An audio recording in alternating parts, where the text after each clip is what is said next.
Hari ini kita belajar tentang masih di jurnal umum, baik secara perpetual maupun periodik. Ini pada perusahaan dagang. Secara khusus kita akan belajar tentang penjualan. Nah, di penjualan ini nanti kita belajar jurnal umumnya, misalnya untuk penjualan tunai, penjualan kredit, retur penjualan, ongkos kirim penjualan, maupun ketika menerima pembayaran atas piutang, karena kita pernah menjual secara kredit. Oke? Nah, jadi yang pertama, transaksi penjualan secara tunai. Karena ini kata kuncinya diperhatikan ya. Ini penjualan dan ini dijualnya secara tunai. Karena tunai, karena kita menjual secara tunai, maka kalau dia secara periodik akan dicatat kasnya bertambah, penjualan juga bertambah. Lihat, penjualan di kredit itu artinya sedang bertambah karena kita menjual. Oke, nah jadi gampang kalau terjadi penjualan secara tunai berarti kasnya bertambah, penjualan juga bertambah di kredit. Kasnya bertambah di debit, penjualan bertambah di kredit. Lalu yang membedakannya dengan pencatatan perpetual adalah dia akan mencatat juga beban pokok penjualan dan persediaan. Jadi karena kita menjual tunai, maka kasnya akan bertambah di debit, penjualannya bertambah di kredit. Nah, di sini sekaligus kita catat kalau dia perpetual akan memperlihatkan langsung mencatat pertambahan atau pengurangan persediaan. Jadi, waktu kita menjual barang dagangan, maka persediaan kita, barang dagangan kita di gudang itu akan berkurang. Kalau kita lihat persediaan di kredit itu artinya sedang berkurang. Kenapa persediaan ini berkurang? Karena kita sedang menjual, ada arus barang keluar. Nah, ada barang dagangan keluar, maka persediaannya berkurang. Nah, yang di debit adalah beban pokok penjualan. Oke, maka kata kuncinya kalau terjadi penjualan secara tunai, maka kalau dicatat secara periodik kasnya bertambah di debit, kemudian penjualannya di kredit. Ini sebenarnya sama. Lalu yang membedakannya di perpetual, kita juga akan mencatat pengurangan persediaan. Maka beban pokok penjualannya bertambah di debit, persediaan berkurang di kredit. Ini yang membedakannya antara pencatatan antara periodik dan perpetual. Karena di perpetual, ketika persediaan bertambah atau persediaannya berkurang, itu akan langsung dicatat. Oke, beda dengan transaksi periodik.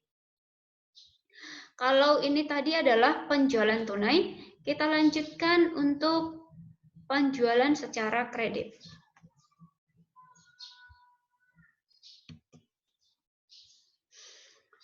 Bedanya kalau ini penjualan secara kredit berarti kita belum menerima dalam bentuk uang kas.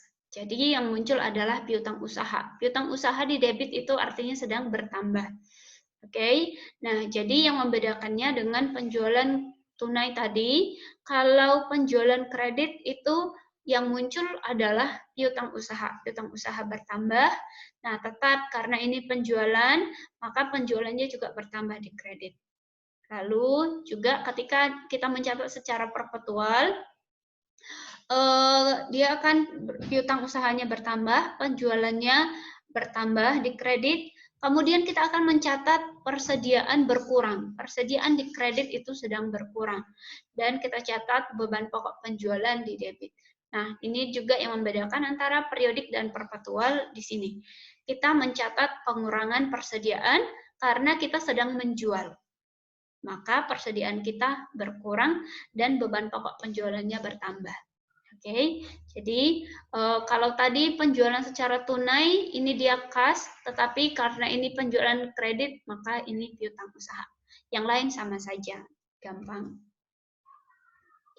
Yang berikutnya adalah transaksi mencatat ongkos kirim penjualan. Oke, nah jadi kalau ada ongkos kirim penjualan, baik secara periodik maupun perpetual, dia akan mencatat ongkos kirim penjualannya di sebelah debit. Nah, utang kalau dia memang belum dibayar, atau kalau sudah langsung kita bayarkan ongkos kirimnya itu kas di kredit. Oke, ini sama saja. Ongkos kirim penjualan di sebelah debit, kemudian yang dikredit adalah utang atau kas. Oke, jadi gampang ya, baik periodik maupun perpetual, kalau tentang ongkos kirim penjualan itu sama saja. Jadi tinggal dilihat saja, apakah ongkos kirimnya ini sudah dibayar. Kalau sudah dibayar, langsung kita bayar, maksudnya berarti yang dikredit adalah kas. Tapi kalau kita belum membayarnya, berarti yang dikredit adalah utang usaha, karena utangnya bertambah di kredit, ya. Oke, selanjutnya transaksi untuk retur penjualan. Oke, ini hati-hati, satu untuk retur penjualan. Kalau secara periodik, tadi waktu kita menjual, itu kan piutang usahanya banyak, atau kasnya banyak. Oke, waktu menjual. Sekarang diretur, dikembalikan, berarti harus dibalik. Yang tadinya piutangnya bertambah, sekarang piutangnya akan berkurang. Makanya kita lihat piutang usahanya itu ada di kredit. Piutang di kredit atau kas yang dikredit itu berarti dia sedang berkurang. Kenapa berkurang? Karena ini adalah retur. Nah, umumnya kalau penjualan, piutang kita akan bertambah kan? Tetapi karena ini adalah retur, kebalikannya, piutangnya yang berkurang. Maka yang didebit adalah retur dan potongan penjualan. Itu kalau dicatat secara periodik. Yang membedakannya dengan perpetual adalah, sorry ini bukan ongkos kirim penjualan, tetapi retur dan potongan penjualan. Sama dengan ini ya. Yang ini sama saja, retur dan potongan penjualan, tetapi kalau dia dicatat secara perpetual, ini kita akan mencatat bahwa ada arus barang masuk lagi. Kan kalau di retur ada pelanggan yang mengembalikan barang yang kita jual, jadi persediaan kita jadi bertambah lagi di gudang. Maka persediaan bertambah di debit, beban pokok penjualannya berkurang di kredit. Gitu. Ya. Nah, jadi sekali lagi kalau ada retur penjualan, umumnya kalau penjualan piutangnya akan bertambah. Karena ini retur, maka piutangnya berkurang di kredit, ya kan? Nah, jadi yang di debit namanya adalah retur dan potongan penjualan.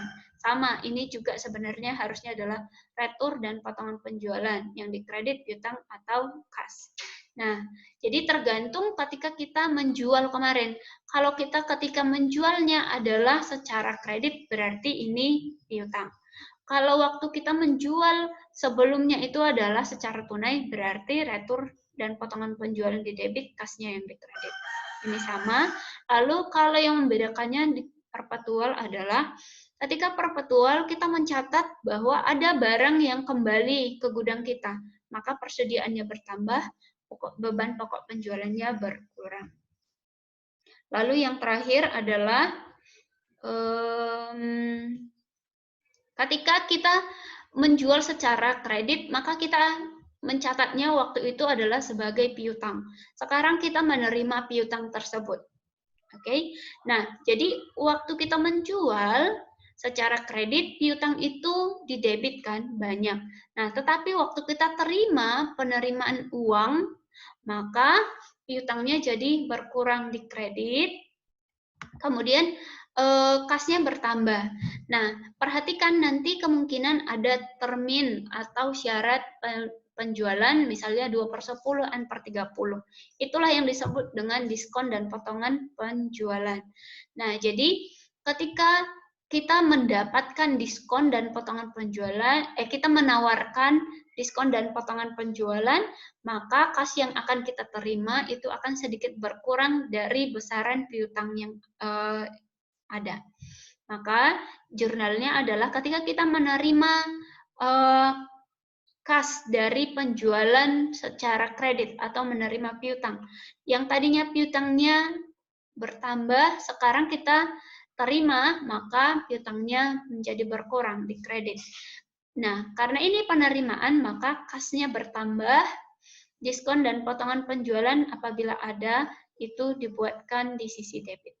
Oke, tidak ada yang berbeda antara catatan periodik dengan perpetual, sama saja. Oke. Nah, jadi ini yang berkaitan dengan transaksi penjualan. Video ini akan dapat kamu akses di YouTube di akun nama saya. Jadi ini masih bisa diulang-ulang lagi nanti pelajarannya supaya lebih membantu.